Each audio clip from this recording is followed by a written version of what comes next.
नमस्ते भाइयों तथा बहनों। आज का हमारा विषय है अभ्यास। आज हम पतंजलि योग सूत्र के अनुसार अभ्यास के स्वरूप के बारे में थोड़ा चिंतन करेंगे। चित्त की वृत्ति निरोध का उपाय। अभ्यास और वैराग्य के द्वारा सभी चित्त की वृत्तियों का निरोध होता है। योग सूत्र में चित्त वृत्तियों के निरोध के 2 उपायों का वर्णन किया गया है। चित्त की वृत्तियों के पूर्ण रूप से रुकने पर ही साधक को समाधि की प्राप्ति होती है। इसके लिए सर्वप्रथम अभ्यास और वैराग्य के पालन की बात कही है। अब हम अभ्यास के बारे में चर्चा करेंगे। चित्त की वृत्तियों को रोकने व चित्त को एकाग्र करने के लिए किए गए प्रयास या कोशिश को अभ्यास कहते हैं। बार बार किए गए प्रयत्नों से चित्त की वृत्तियां रुक जाती हैं और चित्त में एकाग्रता आती है। कहते हैं बार बार प्रयत्न करते रहने से असमर्थ मनुष्य भी समर्थ, कमजोर भी बलवान हो जाता है।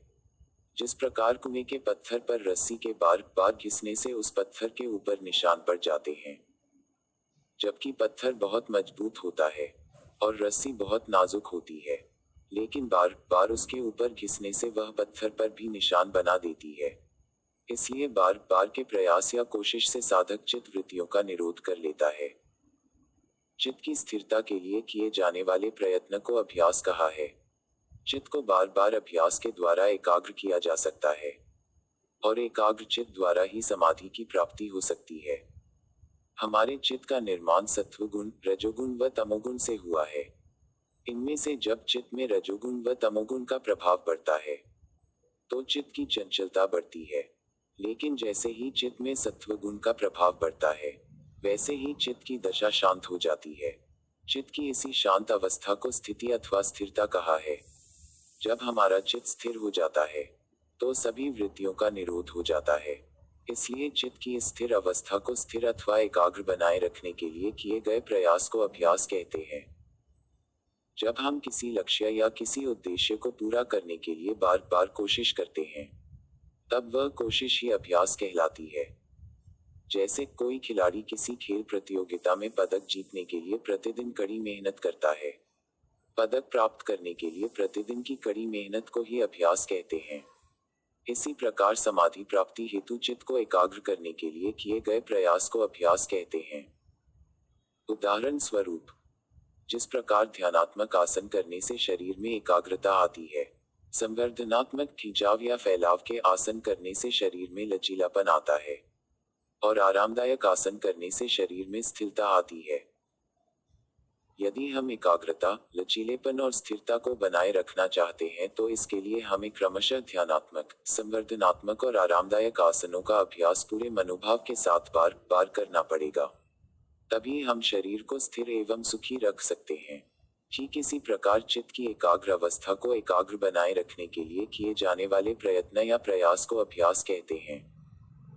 जब कोई अभ्यासी किसी भी लक्ष्य को प्राप्त करने के लिए अभ्यास करता है तब उसे कुछ ऐसे सिद्धांतों, नियमों के पालन की आवश्यकता होती है जो उसके अभ्यास को मजबूत बना सकें, जिससे अभ्यासी को लक्ष्य प्राप्त करने में कोई कठिनाई महसूस न हो। महर्षि पतंजलि ने अभ्यास को मजबूत बनाने के लिए मुख्य रूप से 3 नियमों के पालन करने की बात कही है। 1. दीर्घकाल। दीर्घकाल का अर्थ है किसी काम को लंबे समय तक करते रहना। इसको हम 2 अर्थों में समझ सकते हैं। एक तो हम अभ्यास को प्रतिदिन कई घंटों तक करें और दूसरा उस अभ्यास को हम वर्षों तक करें। इस प्रकार किए गए अभ्यास से सफलता शीघ्र, जल्दी ही मिलती है।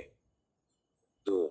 नैरंतर्य। नैरंतर्य का अर्थ है किसी कार्य को निरंतर अर्थात बिना किसी रुकावट के लगातार करना।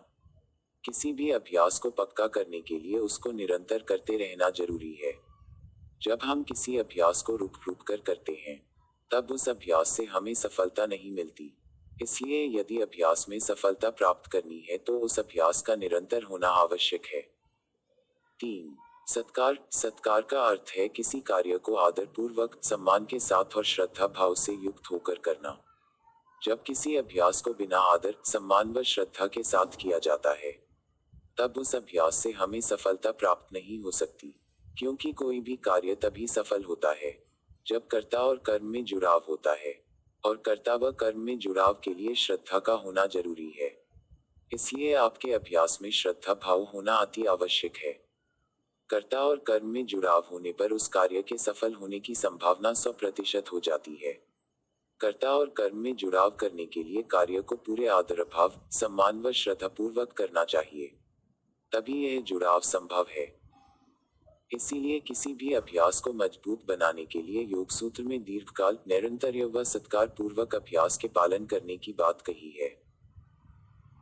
उदाहरण स्वरूप, जब कोई खिलाड़ी अपने खेल का अभ्यास लंबे समय तक निरंतरता और पूरी श्रद्धा के साथ करता है, तब वह अपने खेल में पूरी महारत, विशेषज्ञता प्राप्त कर लेता है।